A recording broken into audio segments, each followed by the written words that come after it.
Hello students, AKS law classes में आपका स्वागत है। आपने हमारे पिछले वीडियो देखे होंगे और वे पसंद भी किए होंगे। अगर आपने अभी तक हमारे चैनल को सब्सक्राइब नहीं किया है तो सबसे पहले आप हमारे चैनल को सब्सक्राइब जरूर कर लें, जिससे आगे आने वाले हमारे नए वीडियो की सूचना आप तक पहुँच सके। तो आज हम लाए हैं आपके लिए द स्पेसिफिक रिलीफ एक्ट 1963 के अंतर्गत एक नया टॉपिक, जंगम संपत्ति के कब्जे का प्रत्युद्धरण, यानी recovering of position of movable property. तो जंगम संपत्ति के कब्जे के प्रत्युद्धरण संबंधी प्रावधान विनिर्दिष्ट अंतोष अधिनियम 1963 की धारा 7 और 8 में दिए गए। जंगम संपत्ति में गहने, कार, स्कूटर, मोटरसाइकिल, घड़ी आदि भौतिक वस्तुएं आती हैं। इन धाराओं के प्रावधान को दो शीर्षकों से समझा जा सकता है। पहला है विनिर्दिष्ट जंगम संपत्ति के हकदार व्यक्ति का प्रत्युद्धरण, यानी धारा 7 में है, और दूसरा है स्वामी के अलावा अन्य हकदार व्यक्तियों के कब्जे का प्रत्युद्धरण, यानी धारा 8 में दिया गया है। अब पहला विनिर्दिष्ट जंगम संपत्ति का प्रत्युद्धरण, यानी recovery of specific movable property.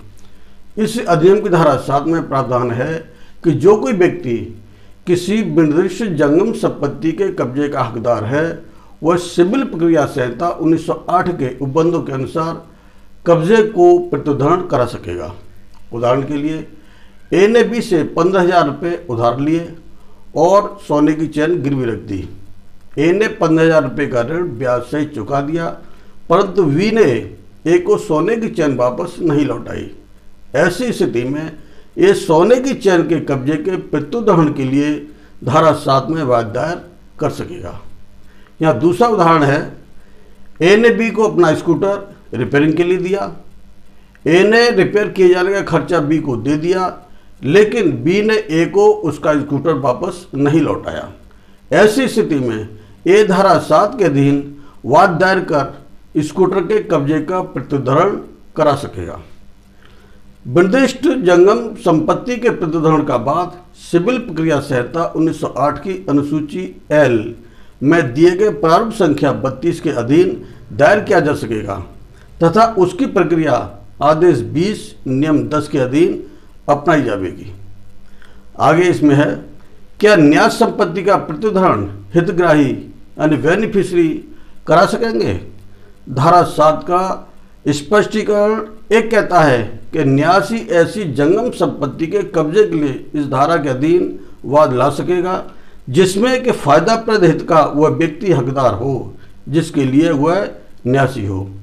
अर्थात न्यास संपत्ति के कब्जे के प्रत्युद्धरण में हितग्राही द्वारा वाद चलाया जाना आवश्यक नहीं है। ऐसा वाद केवल न्यासी द्वारा ही दायर किया जा सकेगा। इस धारा के अंतर्गत वाद चलाने के लिए आवश्यक है कि चल संपत्ति विनिर्दिष्ट हो, निश्चित हो और पहचाने जाने योग्य हो। इसी प्रकार संपत्ति की प्रकृति भी मूल रूप में बनी रहनी चाहिए। इस धारा के अंतर्गत दायर किए गए वाद में पारित डिग्री के विरुद्ध सिविल प्रक्रिया संहिता की धारा 96 के अंतर्गत अपील की जा सकती है। धारा 7 का स्पष्टीकरण दूसरा यह कहता है कि जंगम संपत्ति के कब्जे के प्रत्युद्धरण के लिए वर्तमान कब्जे का विशेष या अस्थायी अधिकार साबित करना ही पर्याप्त है। दूसरा है स्वामी के अलावा अन्य हकदार व्यक्तियों के कब्जे का प्रत्युद्धरण। तो धारा 8 में प्रावधान है कि यदि किसी व्यक्ति के पास किसी विशिष्ट जंगम संपत्ति का कब्जा व नियंत्रण है जिसका वह स्वामी नहीं है, तो कुछ दशाएं दी गई हैं जिनमें वह उसे हकदार व्यक्ति को सौंप दे। तो पहली दशा यहाँ पर दी गई है, जबकि दावाकृत वस्तु प्रतिवादी द्वारा वादी के अभिकर्ता या न्यासी के रूप में धारित हो। दूसरा है, जबकि दावाकृत वस्तु की हानि के लिए धन के रूप में प्रतिकर वादी को यथायोग्य अंतोष न पहुंचाता हो। इसी तरह तीसरी दशा है, जबकि उसकी हानि से कारित वास्तविक नुकसान का अविनिश्चय करना अत्यंत कठिन हो। यहाँ चौथी दशा है कि जबकि दावाकृत वस्तु का कब्जा वादी के पास से सदोषतः अंतरित कराया गया है। इस प्रकार इस धारा में स्वामी के अलावा अन्य व्यक्ति द्वारा कब्जा धारित करने पर कुछ विशेष परिस्थितियों में तुरंत कब्जा हकदार व्यक्तियों को दिए जाने संबंधी बाध्यता है।